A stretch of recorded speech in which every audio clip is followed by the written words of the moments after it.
से कन्या विलाप करके रोने लगी। जिए बिनु देह नदी बिनु बारी, तैसे नाथ पुरुष बिनु नारी।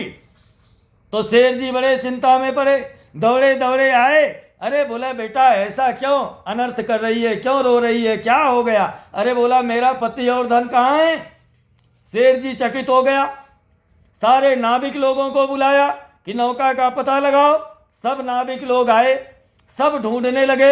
एक से एक बड़े से बड़े गोताखोर को उसने बुलाया, लेकिन नौका का पता नहीं पाया। अब क्या करे? पत्नी को बोला कि सुनो, मुझे लगता है कि भगवान मुझसे नाराज हो गए हैं। तो सेठ जी ने क्या किया? भगवान को फिर से आवाज लगाई, आराधना किया। अरे कृपा की जो होती ना, कृपा की जो होती ना आदत तुम्हारी, तो सुनी रहती अदालत तुम्हारी।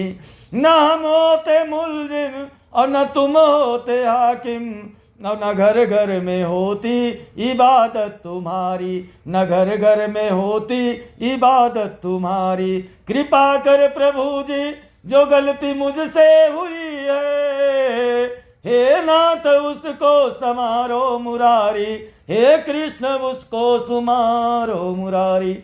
भगवान ने सुना तो कहते हैं कि आकाशवाणी हुई, आकाशवाणी हुई कि सेठ जी तुम्हारी कोई गलती नहीं है। गलती तो तुम्हारी कन्या की है, जो पति के मिलने की लालसा में मेरे प्रसाद का त्याग कर दिया। अगर घर जावे भोग लगावे प्रसाद को खावेगी तो इसका पति अवश्य मिलेगा। तुरंत कन्या भाग करके घर गई, भगवान को भोग प्रसाद दिखाया, प्रसाद को खाया और भागती हुई, यानी 10 के स्पीड से गई तो 50 के स्पीड से भागती हुई आई।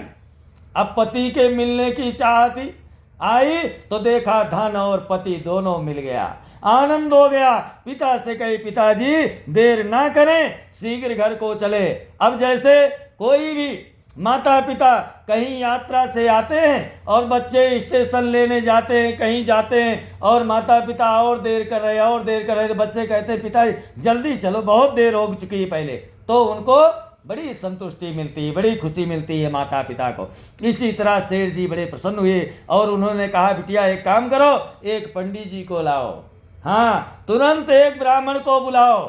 पंडित जी को बुलाया गया, बोला महाराज आप यहीं पर कथा सुनाओ। तो नदी के किनारे ही बैठ करके भगवान की कथा सेठ जी ने सुना। बोला जो गलती मैंने 10 साल से किया है, अब दोबारा वो गलती को दोहराना नहीं है। जब तक ये अपना गलती का जो मैंने किया था वो यहीं पर पूरा करके तभी घर में चलेंगे। तो उन्होंने नदी के किनारे ही भगवान की कथा कर लिया और दामाद को भेजा कि बेटा जाओ अब धन को उतरवाओ और ले चलने की तैयारी करो। दामाद जब पहुंचा वहां पर क्या हुआ? धन और नौका में बढ़ गया था, यानी बिना उठाए ही नौका से धन अपने आप बाहर गिर रहा था। तो दामाद भागते हुए आया, बोला पिताजी अरे धन तो बहुत ज्यादा बढ़ गया, अपने आप ही बाहर आ रहा है। हाँ, तो पिताजी बोले बेटा मैं समझ गया, अगर यही कथा, यही भक्ति, यही पूजा, यही भगवत नाम मैंने 10 साल 15 साल पहले से प्रारंभ कर दिया होता तो आज मुझे दर दर भटकने की जरूरत नहीं पड़ती, आज मुझे ये दुख सहन करने नहीं पड़ते।